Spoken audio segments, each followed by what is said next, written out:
Hey there, Synth Drones. Today I want to talk about synthesizer studio space. Wow, that could be a mouthful. Hey, I'm Pure Ambient Drone, and this is my channel where I vlog about synthesizers. Hit the subscribe button, tap the bell. You'll be notified of all of my synth adventures, and we would love to have you here. We, as in everybody else. And I want to thank everybody because I have reached 2,500 plus subs this week, and it is just awesome that you guys are supporting me. I know that's a small number, but can we get to 5,000 subs now? That would be even more awesome, I think. I just want to keep growing with you guys. Well, talking about studio space today, and yeah, the synthesizer racks behind me are completely maxed out. I can't get anything else on these things and be functional. And then there's synthesizers in front here where you can't see them off camera. And I got synthesizers in another room. I got a synthesizer over here in the corner. I got a pile of synthesizers over there. And then there is a ton of synthesizers that are coming out this year for 2019 that I'm really excited about. And I don't know what I'm going to do with them all. And my question is, do I sell something? Do I keep stuff and switch it out? I tell you what, I hate moving stuff around in the studio because it's a very tight space to begin with, and I'm just so terrified that I'm going to drop something, I'm going to bang something up, I'm going to break something, something's going to happen, and then there's the whole aspect of frustration of hooking things up and unhooking things. Man, space is such a premium commodity in the synth studio. And I have tried all kinds of different configurations. I even went the module direction years ago, thinking that that would help me. But then my workflow calls for, I don't know, a lot of sequencers and a lot of MIDI controllers. And I found myself being scattered, or having MIDI controllers scattered around. I tried the one box, one MIDI controller for all angle, and that was a bunch of menu diving for the sequencer that I had found. Oh my gosh, I mean, it just goes on and on. And so the other problem I ran into with modules is that most of them that I had didn't have the hands-on controls. So I found some keyboards that were coming out, because a lot of keyboards that are coming out now, they're giving synth drones like you and I what we want. We want that hands-on controls. So if you look at my collection back here, you'll find out that nearly every single one of my synthesizers has hands-on controls. I also like the ability to sit in front of a synthesizer and have the keys right there and play.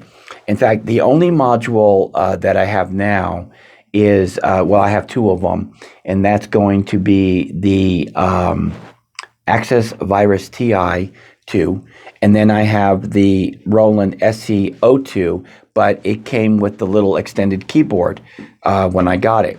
So really, honestly, I don't have any modules other than the Access Virus TI, and that is connected here to my Roland JDXI, and I use that as a MIDI controller. I don't even have that hooked up into the mixer, which is another problem because I have 32 inputs on my mixer and I'm running out of inputs. To make matters worse, or better, I don't know how you want to look at it, I just got the sequential 6-track, and that only takes one input. It's mono, it's not stereo out. But I also got the VC340 from Behringer that arrived here 2 days ago.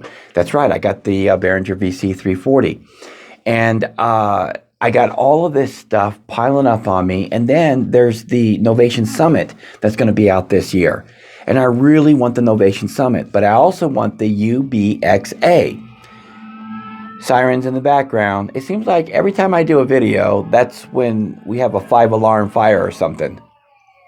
Let them go.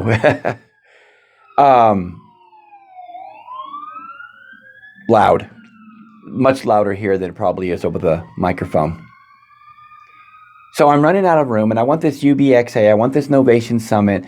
There's some classic synthesizers that I still have my eye on that I'm kind of iffy about. But the problem is I don't have room. So I'm thinking, I wonder if I could do something here in the studio to once again rearrange. And I hate going and tearing down the studio and rearranging it. It's just such a big pain.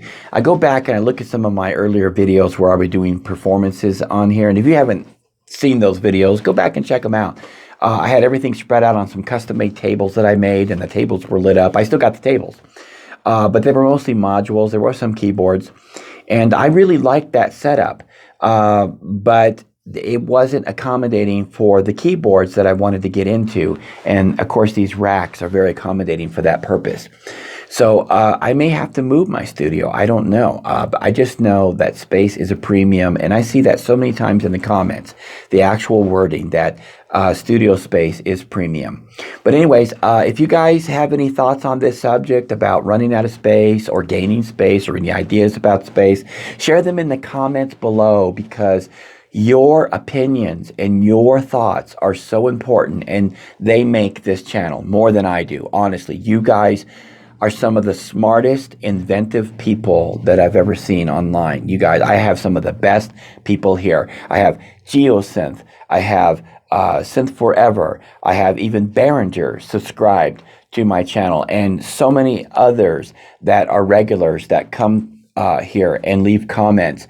And you guys are just so important to my channel. I love all of you, and all of you guys that I couldn't mention. I mean, wow, there's just too many of you to count. Thank you guys for all being here. Support me over at patreon.com/PureAmbientDrone. I appreciate the few of you guys so far that are doing that. I'm trying to grow that over there as well. I got some content over there that I don't include over here, including a behind-the-scenes studio tour that I show all of my gear that I have, and my outboard gear as well, some of my processors and stuff. Anyway, until next time, I am Pure Ambient Drone. Keep calm and synth on.